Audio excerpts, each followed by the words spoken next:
Përshëndetje ndjekës e revistës Story. Mirë se vini në këtë live të së shtunës me një personazh tjetër. Ai është kolegu im, kësaj here, është gazetar. Është nga ato gazetarë që gazetarinë e ka talent. Nuk është nga ato gazetarët që është bërë rrugës. Është I lindur për këtë punë. Sepse sipas edhe titullit të emisionit që ai ka, Kafe Shqeto, ti thot të vërtetat, shqeto fare që të shkon tensioni në stratosferë. Ai quhet Flavio Qari. Me Flavion do bëjmë një bisedë bashk, nuk e di tani se nga ku do lidhemi, se ai të surprizon gjithmonë. Është djali I surprizave. Ja të shohim. Se nuk u prezantova edhe njerë, unë quhem Klotilda Harka, për gjithju që nuk më njihni dhe thoni kush është kjo në faqen e revistës Story, ja të presim me Flavion se ka krijuar shumë zhurmë këto kohë. Ja. E dija që do bëjë në një nga këto të tuat. Bravo. Përshëndetje. Më pëlqen. Si je? Dhe na e ke fut sepse ne jemi në shtëpi. Ti je në kishin. Në çfarë pishina je këtu? Me thënë drejtën këtu afër petit. Aha. Qaroj. Era parë që vi me thënë drejtën. Po që nga shumë bukur edhe interneti që nga shumë I mirë sepse dukesh pastër fare. Si je ti njerë? Po lëri këto pishinat. Mirë, jo keq. Mirë jam, po ti? Mirë. Mirë fare, po të kam parë... Po të më mirë se ku. Se I ngacmon ka shumë këto vajzat e showbizit. Dua të di. Po dëgjoj, unë nuk ngacmoj vajzat ngacmoj përgjithsisht të gjithë.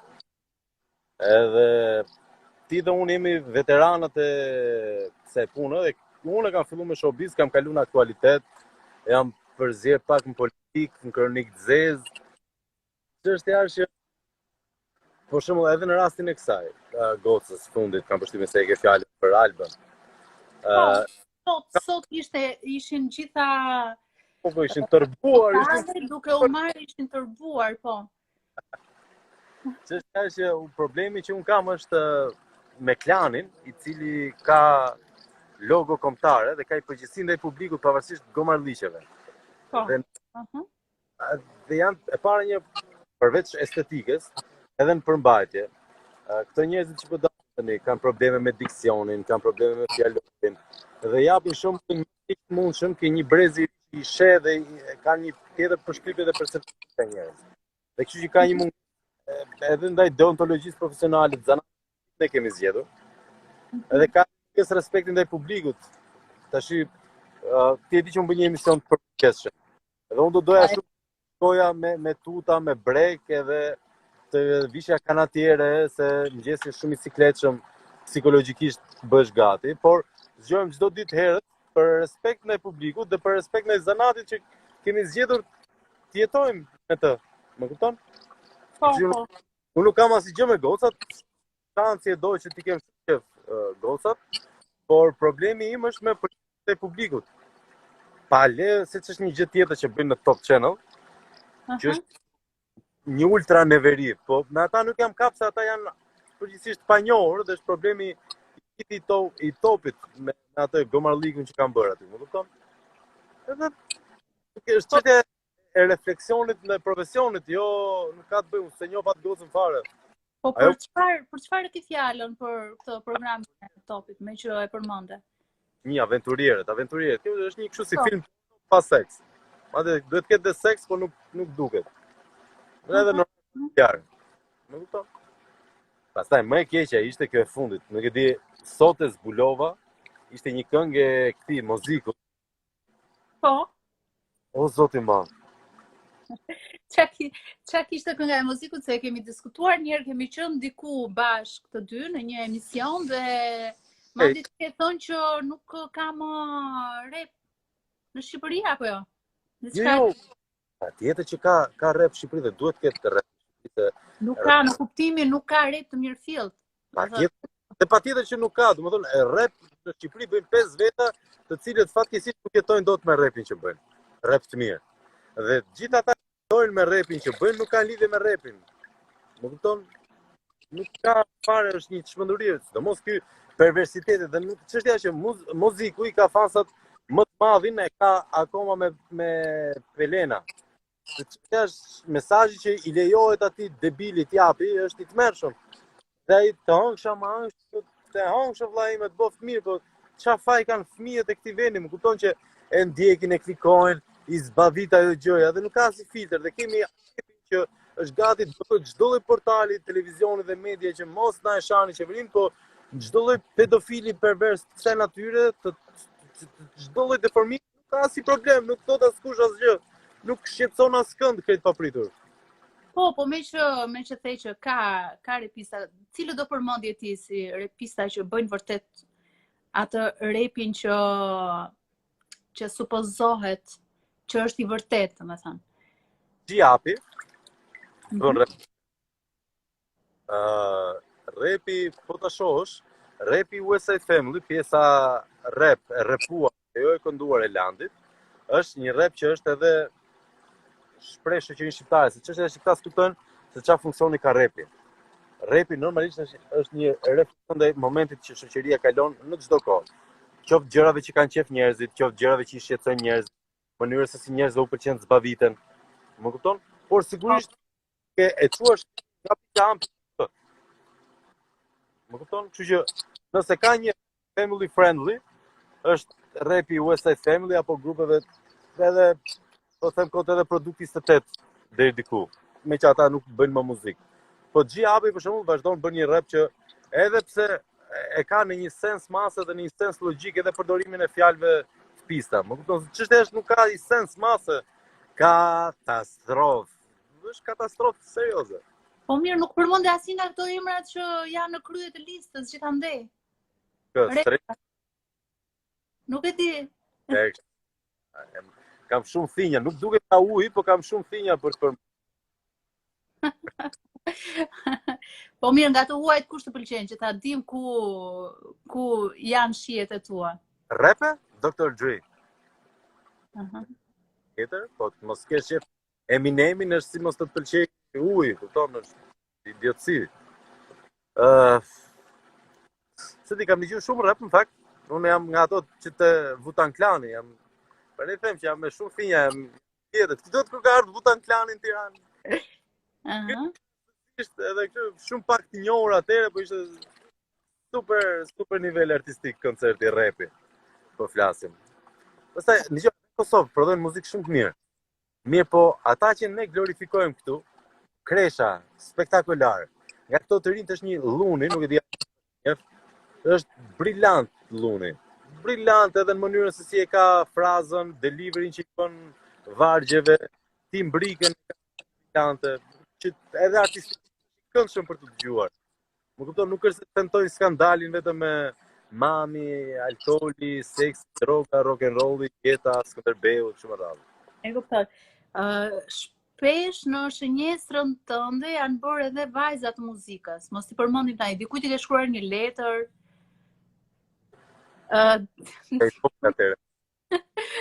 Se e penduar? Jo, s'jam penduar fare. Unë s'jam penduar për asgjë dhe kam bërë edhe gabime në jetë, po s'jam penduar. Për të bëhet fjalë, thuaj ti se unë. Atë vën letrën për Encën e diun për çfarë ke fjalën. Pse ishe i vogël, po nuk ishe i vogël, më si ishe i vogël? Pse thuaj që ishe i vogël? Kam qenë më i vogël, kam mërzitur këngëtar shumë më shumë.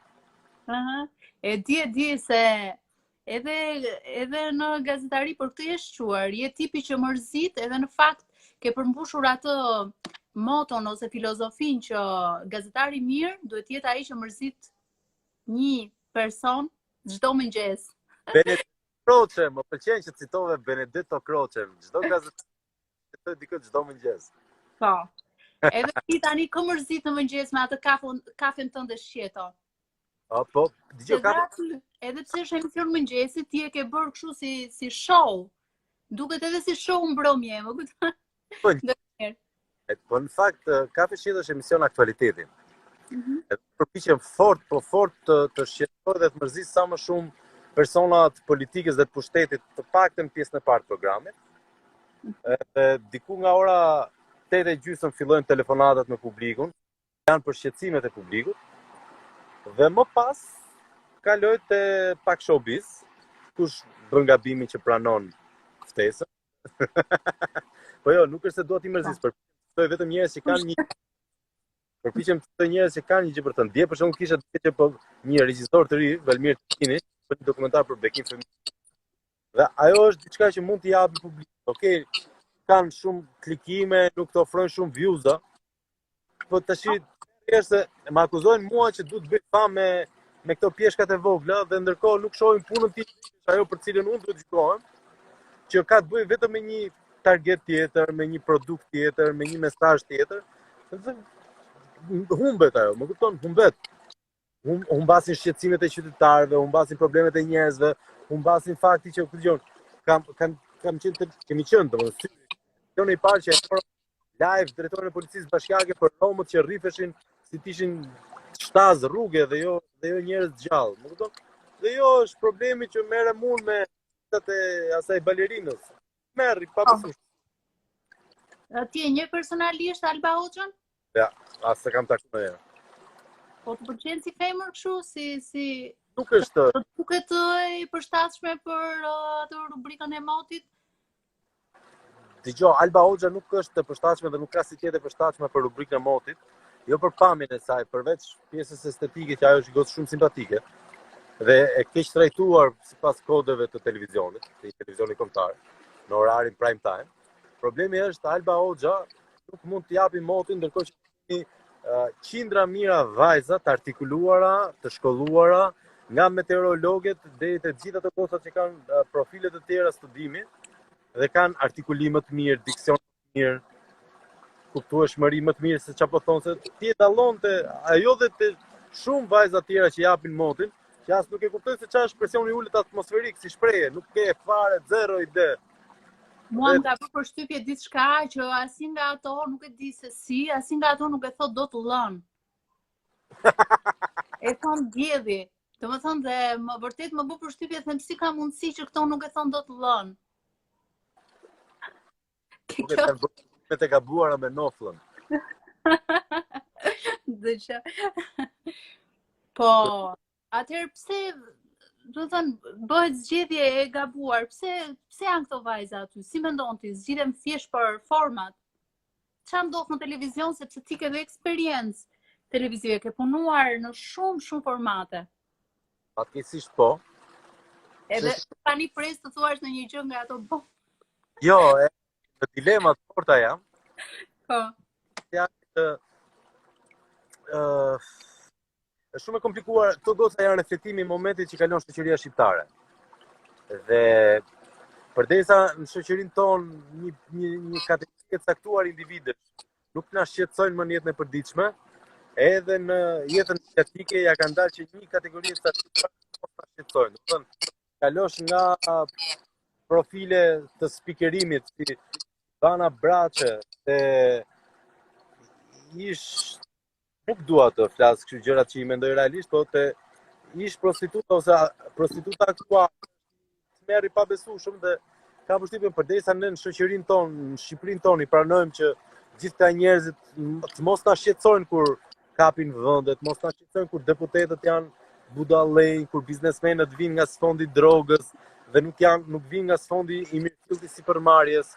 Pra ne nuk kemi biznese që drejtohen nga mekanik dhe ka një biznes që në bazën e vet ka mekanikën, apo një kuzhinier, apo një kujton, po them kot tash, pse nuk ka më shumë si Ranci për shembull, që përveç frutave të thata ka një perandori të tërë, të komplikuar, po në të njëjtin zhanër, po kemi njerëz çuditshëm, se nuk kemi mjek që janë pronar spitalesh private, po janë shumë prapë persona të çuditshëm fare, nuk bën sens asgjë në shoqërinë tonë në këtë moment dhe rrjedhimisht edhe në media do ndodhin këto gjë.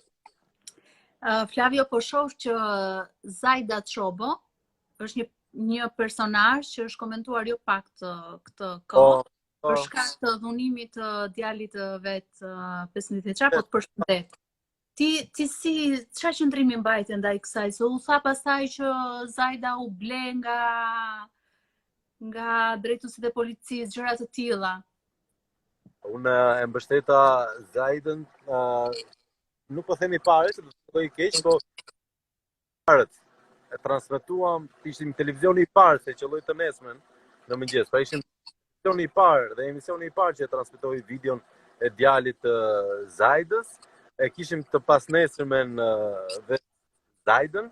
E kemi ndjekur atë çështje më mbrapa dhe nuk më ka shqetësuar fare që ajo ka takuar Ardveliun, sigurisht u shqetësuam gjithë.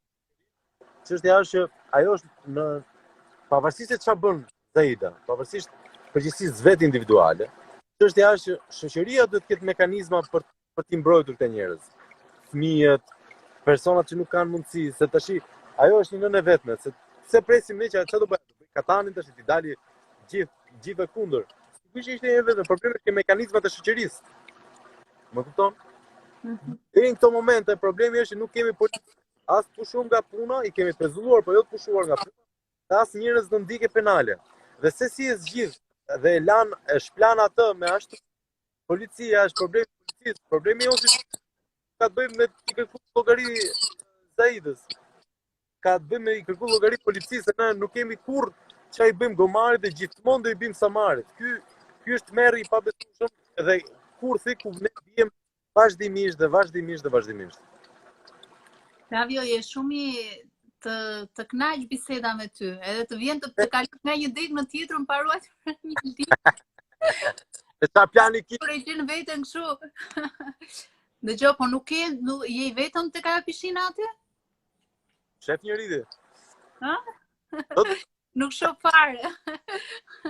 Si ka mundësi e ke prenotuar? Po. Unë leku letër, pishinën. Leku letër. Po pra, dëgjoj, po di që si bëhet ky leku letër sot me që jemi këtu?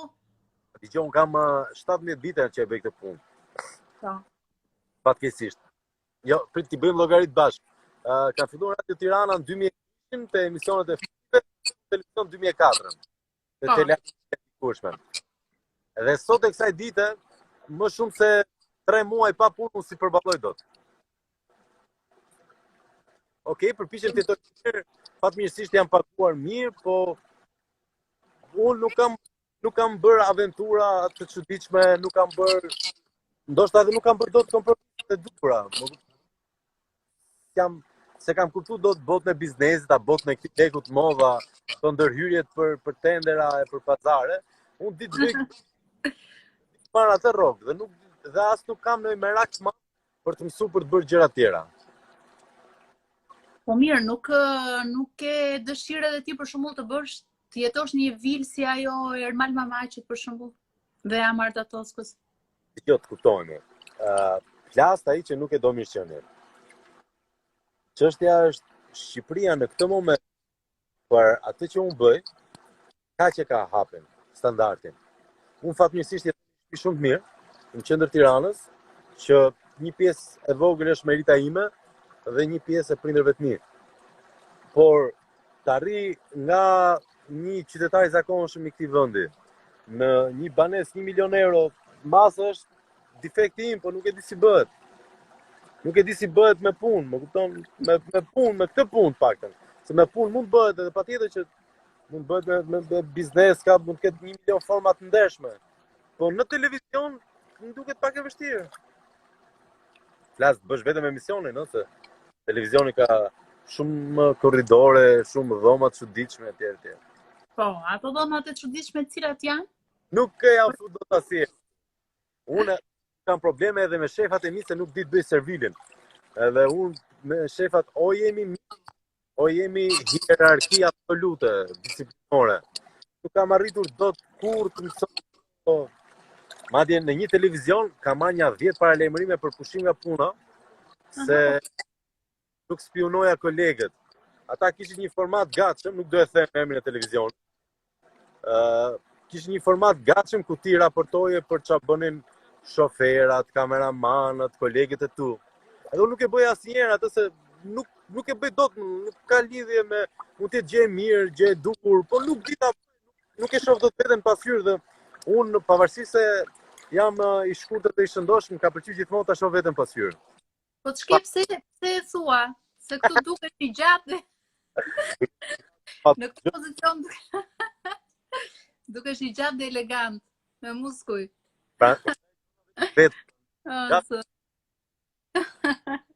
Dëgjoj, në një emision më thuaj këtë televiziv më duket se nuk e di, në Top Channel se mbaj Montani. Ke thonë që po këto eskortat, pse ti quajmë eskorta? Pse i përkufizojmë në mënyrë kaq të kulturuar? Në fakt si duhet të quhen ato dhe ç'mendon për këto lloj vajzash? Jo, sepse unë nuk mendoj asgjë të keq për ato lloj vajzash. Unë mendoj që ato lloj vajzash kanë zgjedhur një mënyrë se si ti rregullojnë problemet e jetës tyre dhe është shumë okay. Problemi në ato lloj vajzash unë kam kur na imponohen publikisht dhe për më tepër na imponojnë moral. Edhe kjo më shqetëson.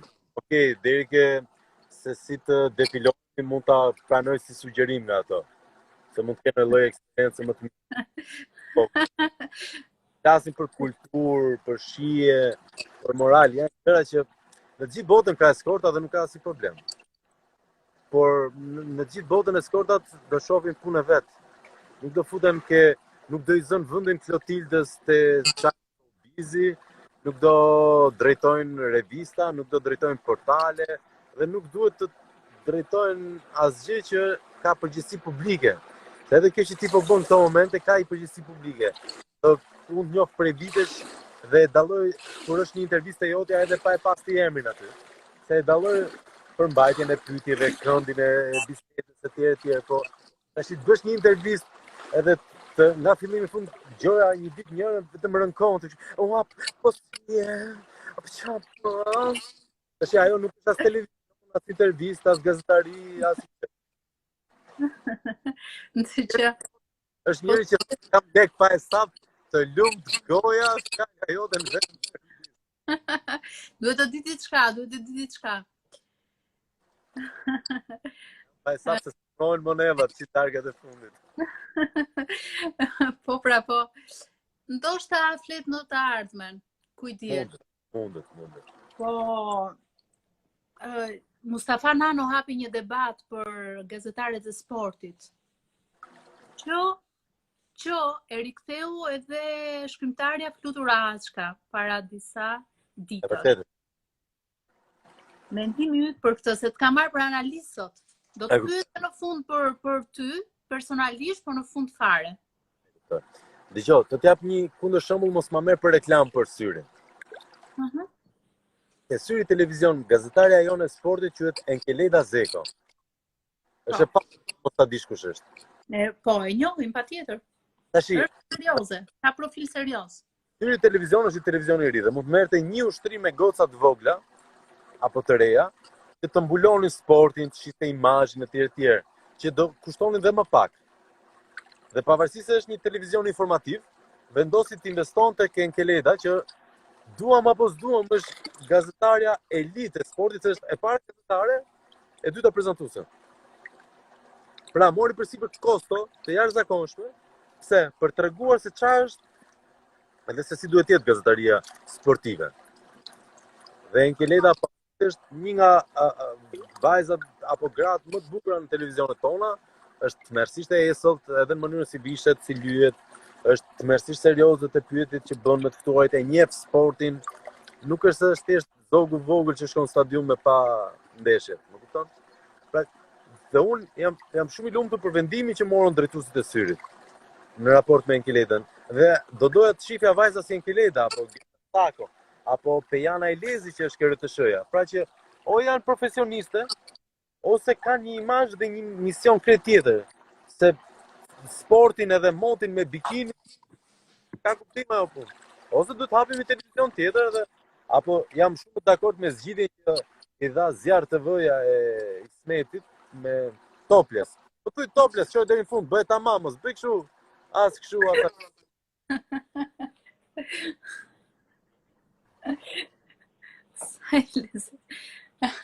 I lezetshëm je. Po mirë, ndonjë nga këto gazetarët e sportit që janë shumë, si thua, shumë të ndjekura në rrjetet sociale, kë do veçoje? Se kam iden kush janë këto gota shumë ndjekura. Unë ndjek tjerë. I ndjekin tani, unë nuk i ndjekin në rrjetet sociale, kanë shumë ndjekës. Tani nuk e di se si kanë, sepse është edhe kjo pikpyetja tjetër që i kanë të blera apo i kanë ndjekësit e tyre. Njëra Bilez, do të tregoj një të bukur. Isha një nga këto gocat e reja të sportit, që ishte mosh fakulteti, po një televizion e kishte bërë imazhin e vetë sportit, kupton? Një profil normal Instagrami, ja 3-4 mijë ndjekës. Kur një ditë bukur më bën follow me një emër, edhe kishte një 80.000 ndjekës. Edhe thash, çanodhi për 3 ditë, më kupton? Dhe më thonë, i shkruaj që si ka mundësi, më kupton? Më thot po, janë të blerë, më kupton? Më bet kodaj, nuk përfundimisht Andi Bretja ka të drejtë, se ne kemi debatet shumëta në staf për çështje klikimesh, se syri televizion lind nga syri.net. Tash syri.net është klikime, mirë po debatet në staf janë sepse Bretja nuk beson për shembull shumë te klikimet. Okej, pajson një trend, po një përmbajtje e mirë, edhe sikur të ketë 1000 veta që kanë parë, nuk do të thotë që nuk është përmbajtje. Po. Dhe tash çështja është, a ke nerva të rezistosh që t'i ofrosh një gjë të mirë publikut? Dhe ta edukosh. Ky është debati njësoj siç është për muzikën e mirë dhe muzikën tallava. Muzika tallava mund të ketë. Ka mirë është muzikë e mirë. Po muzika e mirë mbetet muzikë e mirë. Njësoj është. Ka dy shembuj. Aleksandër Gjoka 1, Alban Skënderaj 2. Bëjnë muzikë komplet të ndryshme. I takojnë dy brezave të ndryshëm. Alban Skënderaj ka prodhuar asnjë skandal, nuk ka nxjerr asgjë të pahit, nuk ka asnjë fjalë jo etike në këngët e veta, dhe është on top.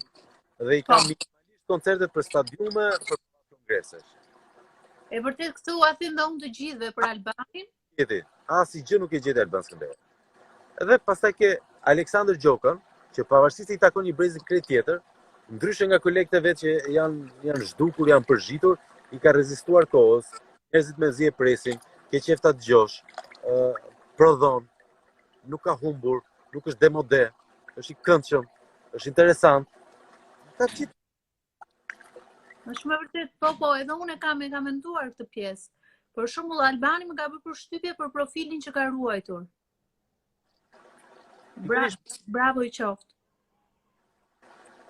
Ka treguar që nuk ecet vetëm me skandale të sajuara, se shumica edhe i sajojnë skandalet, e dim këtë pjesë. Domethënë, për shembull, nga eksperienca jote Flavio, shumë vjeçare e kësaj gazetarisë të showbizit, çfarë kujton një rast që vërtet ti e ndjer në rrezik, që dikush ka kërcënuar pse do publikoje një lajm apo disa foto që nuk duhet të publikoheshin. E vipa shqiptar thua? Shqiptar, apo i marrë me të huaj? Jo, me vipa flas apo me kështu? Vipa, gjithmonë. E para një nga vipa tanë, jam ndjer vetëm njëri i shqetësuar, jo i kërcënuar.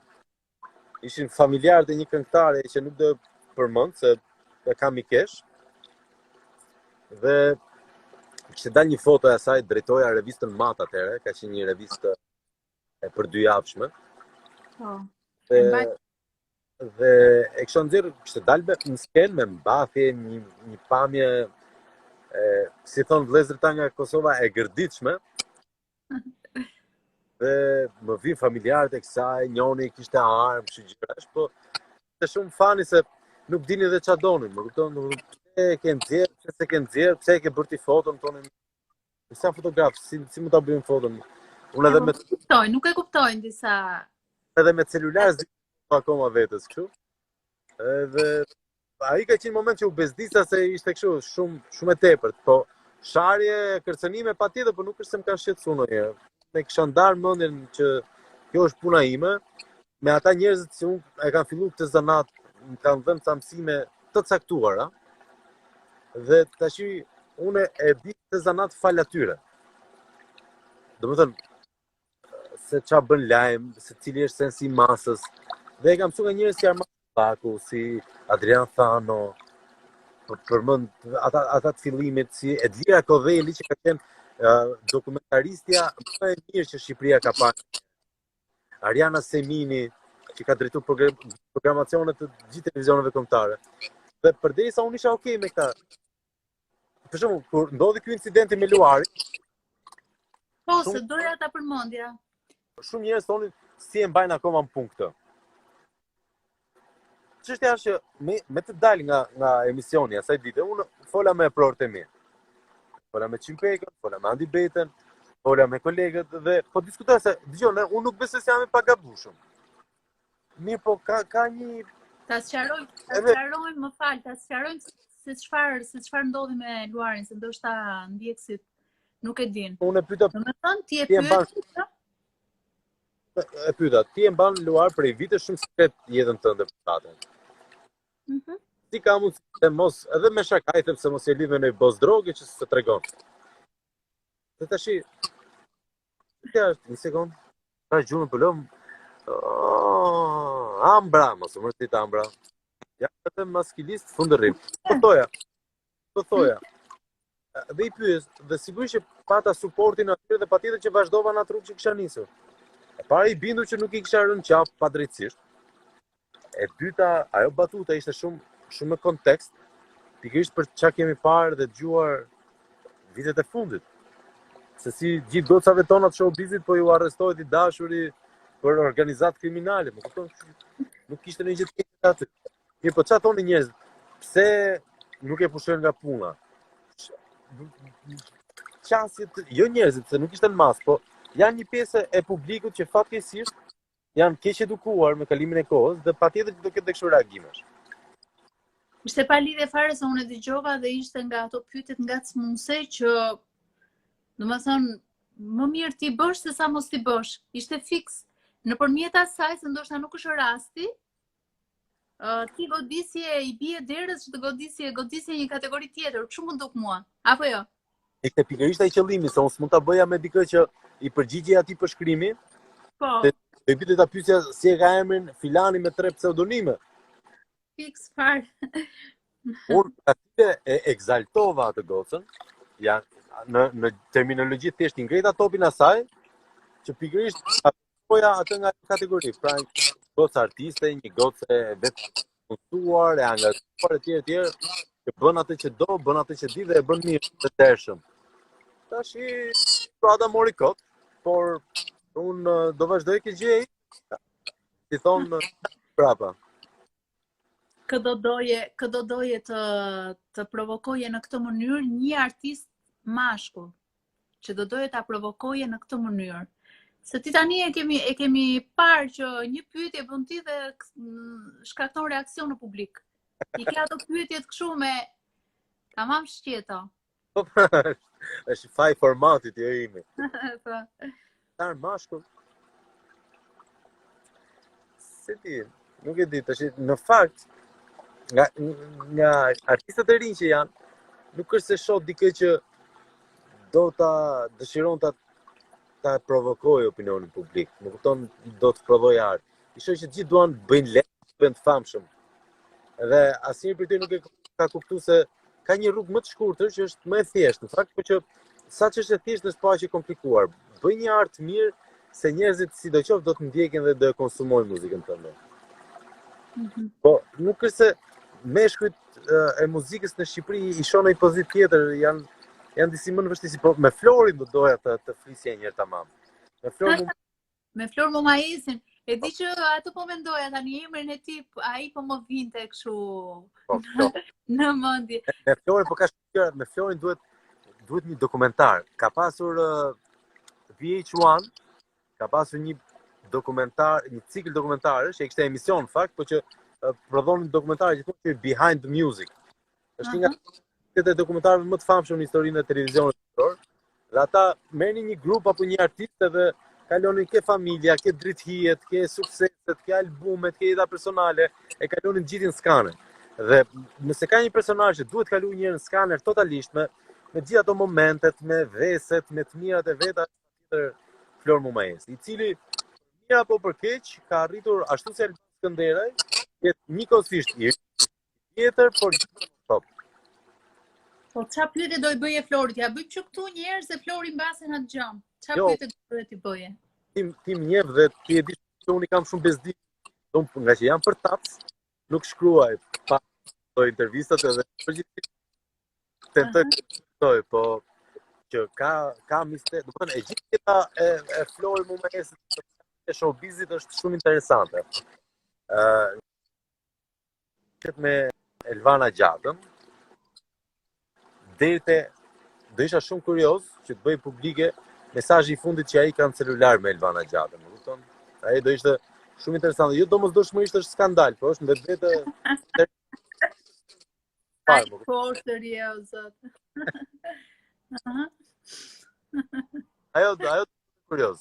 Po nga këndë Florit, se Elvana nuk do doja ta intervistoja në këto momente. Pse jo Elvana? Po se do ishte e pamundur që ajo të ishte e hapur. Ti mendon se mesazhin e fundit ja ka dërguar Flori Elvanës apo Elvana Florit? Flori Elvanës. Janë artista, por Florin e shoh më të ndjeshëm si njëri. Më të ndjeshëm, ë? Mos ndoshta e ke iden nga muzika që bën, nga tekstet. Po shkëputesh pak më me internetin, nuk e di pse. Të këndjes. Pak edhe po të shkëputen ato mendimet brillante, ato frazat. Rot. Që janë të gjitha për tituj portalesh. Po më për efekt. Për efekt kjo puna e logjikoj tani. Në këtë zanat, unë kam dashur madje një periudhë mendova të emigroja në Angli para shumë vitesh. Mediat angleze, sidomos gazetat, atëherë kur ne punonim nëpër gazeta se e dashuronim shtypin e shkruar, edhe adrenalinën që ai kishte. Gazetat angleze kanë në organikën e tyre një person që quhet editor titujsh. Edhe është njëri ditën me këmbët mbi tavolinë edhe pret vetëm ardhin e gazetarëve. Edhe ata i tregojnë materialet që kanë shkruar, shkrimin që kanë gatitur dhe ky vendos. Po, me këmbët mbi tavolinë, e di. Sigurisht. Aty është ideja. Ti qefe. Po, Po sigurisht se duhet të jesh komod që të jesh kreativ, duhet të jesh mirë, dhe të trajtohesh mirë, se s'mund të jesh kreativ kur punon për buk goje, më kupton? Sepse edhe gazetaria është një lloj krijimtarie, arti në vetvete, nuk mund ta quajmë një profesion. Ajo është diçka midis letërsisë dhe historisë, vetëm që është për konsum për ditë. Po. Është e njëjta gjë, nuk ka asnjë dallim.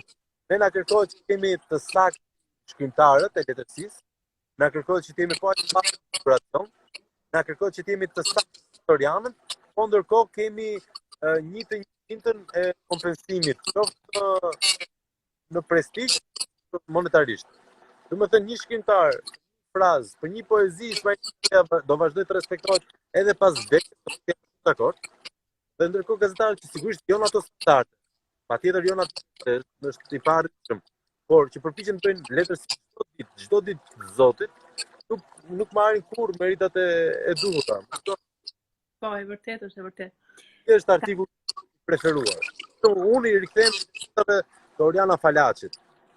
Brillante cikli i takimeve të Oriana Falachit me liderët e historisë, me Gaddafin, me Ayatollah Khomeini, me kryeministrin e Italisë, me divin Giulio Andreotti, ndërsa te ne nuk e shoh këtë respekt ndaj publicistikës. E vërtetë është, nuk ka, ndoshta nuk ka lexues, më jemi shumë pak. Tani në kaq që veta sa kanë mbetur këtu, sa mund të jenë lexues, sa mund të jenë shkrimtar, më duket se kam shumë shkrimtar se sa lexues. Po jo, dëgjoj, është çike çuditë, se unë për shembull kam shkruar plot artikuj për aktualitetin, për shqetësime, për probleme, kam punu me socialen, kam punu me kronikën e zezë, edhe kanë arritur shifrat moderuara. Një shkrim që ishte më tepër një kritik dashamirëse për Encën, e ishte shumë dashamirëse në fakt. 2 milion kritime, më tregonte Heraldon, që e përshëndesim, të revistës 2 milion herë ishte lexuar. Pra, njerëz që din me lexu shqip ka, është çështja që ky është momenti dhe këto janë nuk kemi çfarë bëjmë. Kavjo, e supozojmë se do jesh në një shtëpi, ti Big Brother VIP. Me cilën do flirtoje? Me cilën vajzë VIP do flirtoje? Me cilin djalë VIP do e gjuaje me gotë, shishe ose diçka në kokë? Dhe me cilën do përfundoje në shtrat? Tani dua emra, mos më thua jo. Nuk i kam, nuk i kam. Me këtë do flirtoja. Me Inis Gjonin do flirtoja. Me Inis Gjonin? Baba, është e pabesueshme mënyra se... Është me madhe se sa tu. Ka problem. Nuk ka përbërë ndonjëherë problem për askën. Po më bëra një pyetje unë se e di që s'është problem tani që është më e madh. Po mirë. Bëra pyetjen e popullit. Po flirtoja me Inis Gjonin se në nivel perceptimi e pabesueshme të meriton respekt se si ajo ka arritur të ruajë imazhin vet. Ndërsa për t'i gjyt me shqipë varet kush do ishte aty brenda, po nuk jam tip i dhunshëm kështu. Po mirë thuaj një emër, kush ta acaron kështu në Mozikut do i kisha gjyt me shishe për këtë këngën e fundit. Mozikut. Po, për këtë këngën e fundit, dhe do përfundoje në shtrat me Po nuk di ta them. Pastaj un jam djalë hetero, kështu që nuk para mirë ti thua jo një vajzë që do të flej me ty. Nuk i thua jo? Kush do qoftë? Jo, kush do qoftë, sigurisht po. Nuk e di, nuk jam kështu, nuk e mendoj këtë pjesën e shkumës shtrat. Aq më tepër ajër nuk do e kisha bërë dot kurrë. Po në dush, se janë bërë shumë skena kështu në dush në Big Brother, kanë ngelë. Jo, kam punuar për Big Brother. Kam qenë jo Daj të çova aty se e di që ke punuar. Kam qenë vllai vogël, jo vllai i madh, po as nuk do të çoja në përmend. Ka një vend ku duhet bëhen gjërat. Mënyrë, seksi nuk bëhet për të treguar publikut asgjë. Seksi është një moment magjik mes dy personave dhe ashtu duhet të jetë gjithmonë. Statusi yt aktual, je një djalë beqar i pamartuar, që do të thotë je në një lidhje apo jo? Jam i pamartuar, është përgjigje shumë e ndershme, Klotilda. Jam i pamartuar është termi. Po kur ke plan të martohesh? E ke në planet e tua apo mendon që martesa nuk bën për ty? Se s'bën për mua martesa. Po dua të bëhem edhe baba, më pëlqen të bëhem baba. Kur do bëhesh baba, man? Dhe si do bëhesh, me plan apo kështu? Do ja lësh? Po. Dgjoj, unë jam 32, brenda 35-s do bëhem baba. Partnerja jote duhet jetë nga këto vajzat e famshme, apo do e zgjidhësh jashtë këtij syri? Jo, s'ka lidhje fare. S'ka lidhje? Nuk ka lidhje fare.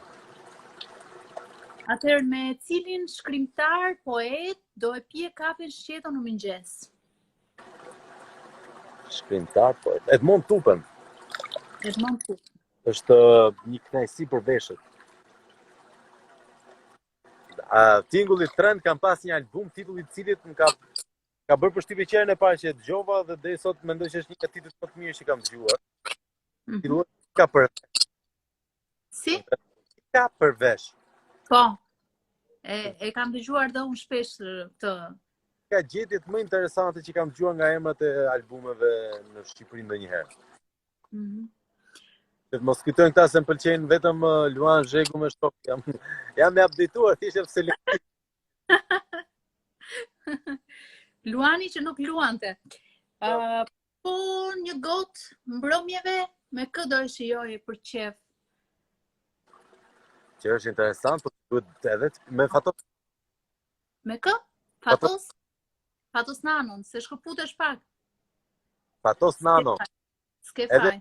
Edhe pi, është edhe i lezetshëm. I di dy gjë. Ti 3 sigaret dhe i mban 4 gota. Po ti e mban alkolin, Flavio, si ke marrëdhëniet me alkolin? Unë jam sommelier.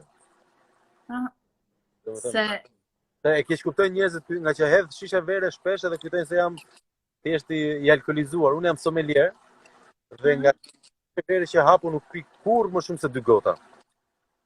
e di se na ke ftuar në një kështu dark degustimi të verave speciale. Po, unë kam studiuar, kam bërë kursin, që është goxha kurs edhe i shtrenjtë, edhe i gjatë, edhe i komplikuar, se gjysma e kursit sommelierisë është kimi ushqimore. Po. Mhm.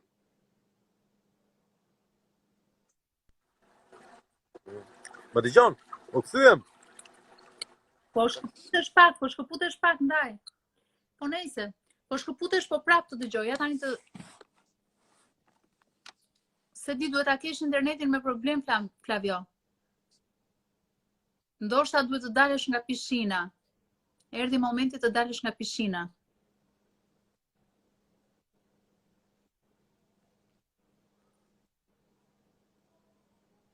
Më shkëput Flavio fare. Le të shojmë. Flavio, nëse më dëgjon, mund të zhvendosësh pak, domethënë se ndoshta je në një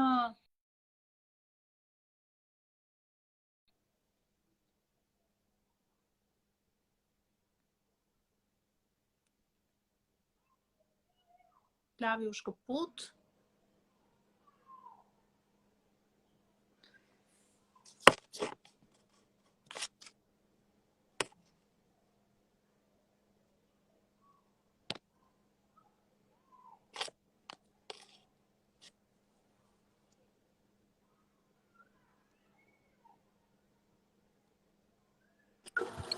U riktheva. Nuk e di se çfarë ndodhi me ato live-in e parë, mos iku live i parë. Na morëm syt. Mhm. Çfarë po thonin? Po thoshim që e lam tek alkoli, tek kursi. Dhe po të shpjegoj edhe, nuk e din, domethënë kam në dispozicion shumë sasi vere të ndryshme dhe kjo nuk do të thotë që unë derem çdo ditë, por sigurisht çdo ditë provoj verë.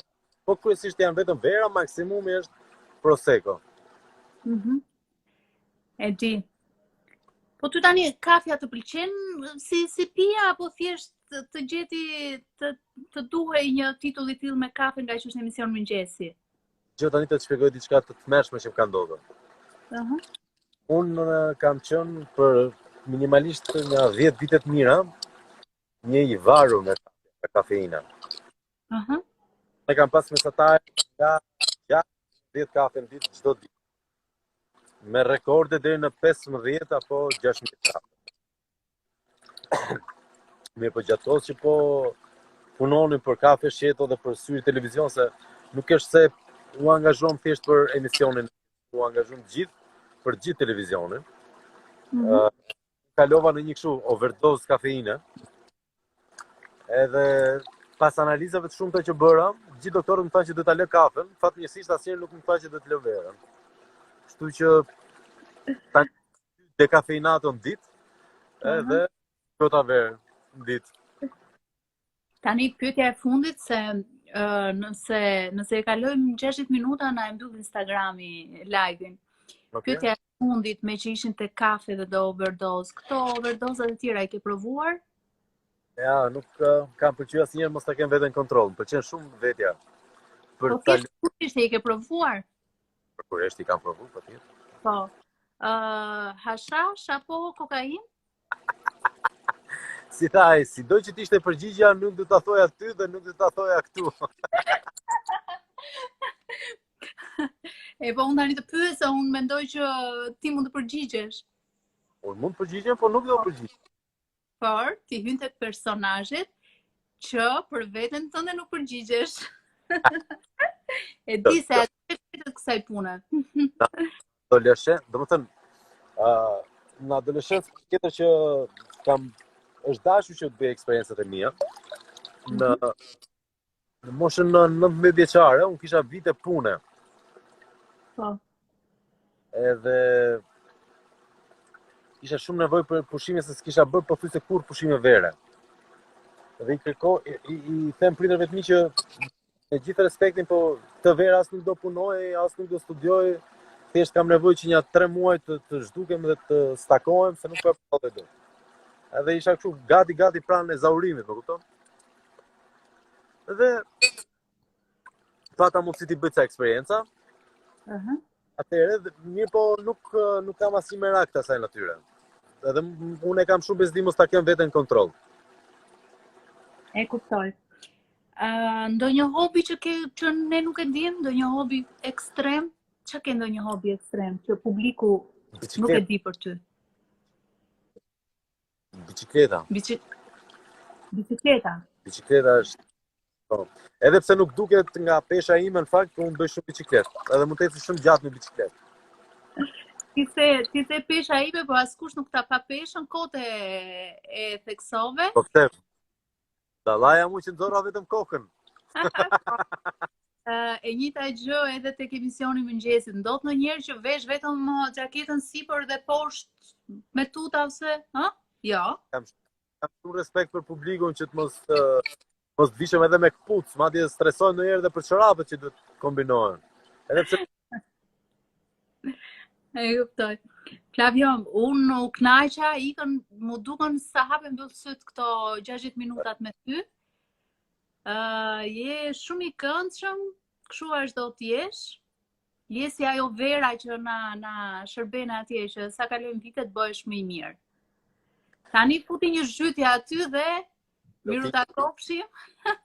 Të uroj gjithë mirat dhe mbi gjitha kemi shumë nevojë si publik që ti të vazhdosh të bësh atë që bën, se na duhet pak gazetari showbizi e të mënyrë profesionale. Faleminderit shumë. Të përshëndet shumë. Je shumë mirë. Pafshim. Ciao.